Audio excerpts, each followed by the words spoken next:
I don't care who you are, life is going to knock you down. Listen to me, many of you right now, life's got you up against the rope, and you got to do me a favor. Like, you can't give up, you can't give in. Pain is temporary. Pain is your friend. Pain is going to take you to the next level. When you going through pain, I know what you feeling. I know exactly, because I've been there, I've done that, but you got to work through it. And the reason why most of you are not successful is because every single time stuff not going your way, you give up, you quit, you let go, and people feel weakness. They feel it.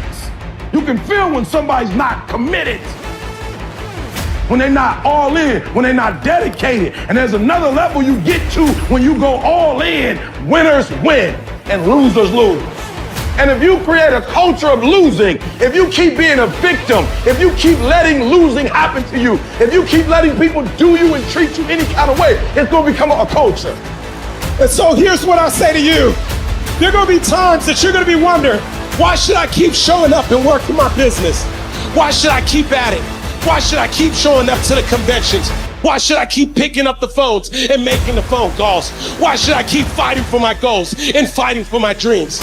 And what I want to remind you is that you got to show up for your life regardless of the circumstances.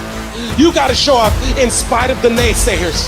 You got to show up in spite of the conversation going on in your mind. You got to show up for your life, because if you don't, nobody else will. If you want unreasonable results in your life, you've got to be willing to be unreasonable. Part of being unreasonable, you don't judge according to appearances. Part of being unreasonable, you can see it because you believe it. You must have the faith to call forth those things that be not as though they were. You've got to decide, I deserve this, and I'm going to have it. You've got to say yes to your life. You've got to say yes. Yes to my dreams. Yes to me. Yes, I can make it. Yes, I can. Doesn't matter how many failures I've made. Doesn't matter how many mistakes I've endured. Doesn't matter about my defeats. Doesn't matter about what I've done. Yes, yes. I don't care about the fact I'm in a hole now. Doesn't matter about where I am. The last chapter to my life has not been written yet. If you judge me now, you'll judge me prematurely. I'm still in the process of transforming my life. I'm still in the process of becoming. Yes.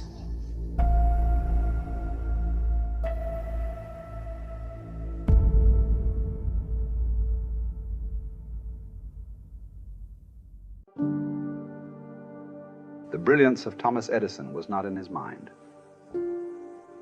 It was something much more ordinary and often much less respected. I've got no imagination, he once said. I never dream. I've created nothing. If you're someone who doesn't like Edison, you might think that this is Edison admitting to stealing his inventions from other, more brilliant inventors, like Nikola Tesla. Not quite, but he did readily concede that most of the credit belonged to something other than his brain. The genius hangs around his laboratory day and night, Edison said. If anything happens, he's there to catch it. If he wasn't, it might happen just the same. Only it would never be his. What he's talking about is showing up. The incredible, underrated power of clocking in every day, putting your ass in the seat, and the luck this seems to inevitably produce. Edison lived in his laboratory and never missed a day. Like Gehrig, even when he was sick, when he was tired, or when visited by tragedy or disaster. The modern conveniences we can trace to his lab, then, owe far more to his body than his brain, to the compounding power of consistency rather than sheer brilliance. It wasn't about inspiration. It was about getting to work, show up and try. Get on the treadmill, pick up the violin, script out some scenes, reach out to some clients, read some reports, lift a couple weights, jog 1 mile, cross one thing off the to-do list, chase down a lead. It doesn't matter what it is. All aspects of our life benefit from this circumscribed kind of discipline. Just as long as you do something every day, that is the important thing. Show up. When you're tired, when you don't have to, even if you have an excuse, even if you're busy, even if you won't get recognized for it, even if it's been kicking your ass lately, Once something is done, you can build on it. Once you get started, momentum can grow. When you show up, you can get lucky. Is this still hard? Yes. But the good news is that because it's hard, most people don't do it. They don't show up. They can't even do one tiny thing a day. So yes, you're alone out there on the track in the rain. You're the only one responding on Christmas. But having the lead is, by definition, a little lonely. This is also why it's quiet in the morning. You have the opportunities all to yourself. Don't worry about setting any records. Just report for duty. No excuses. And here's the irony. This is also a way to break records. Consistency is a superpower.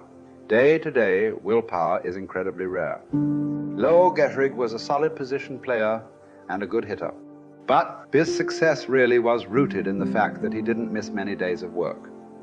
It's quite likely that had he continued at his normal pace and not been stricken with ALS, that he would have put up career numbers that surpassed Babe Ruth's. Gehrig wasn't just able to show up despite injuries and fatigue. He also had to push through ennui, doubt, and just plain not feeling it. He had slumps like we all do, but he also understood what they meant. As a minor leaguer, he had struggled at the plate and thought about quitting. The Yankees' owner sent down a scout to walk Gehrig through the very basic math of a batting average. A good hitter hits 300, and hitting 350 is terrific. Hitting 400 is almost unheard of. What does that translate to? Missing on 6 tries out of 10.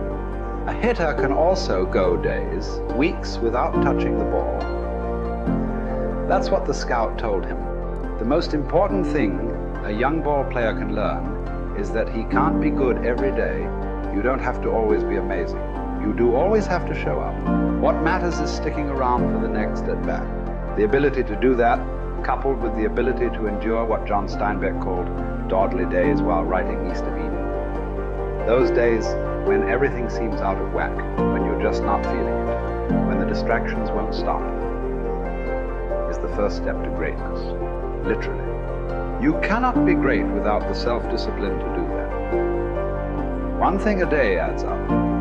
Each day adds up. But the numbers are only interesting if they accumulate in large quantities. You guys that are just getting started, you're not going to start right here. You're going to start down there, probably in another city, another town. I grew up in Lake Charles, Louisiana, no money, raised by a single mother. I was in debt at 25 years old. First thing that I had to do in my life was not learn a new skill. First thing I had to do to get my life moving in the right direction was self-development. It is vital. It was vital for me that I improved myself and I could start depending upon me. I had to show up every day with some rituals, some disciplines, and start getting myself to trust me, not trust others, but trust myself to do the right thing every day. One of the things that I started doing was beating the sun up every morning. I'm going to beat that sun up every morning so that I have the discipline and the control over my life. So I knew, hey, before that thing pops, I'm going to pop. I'm going to get out of bed, depend on myself, get up at the same time every day. And for me, that time, regardless of where I was beat that sun up. No matter where I am, I'm going to beat that thing up. So it gives me a sense of control over my own life. Second thing,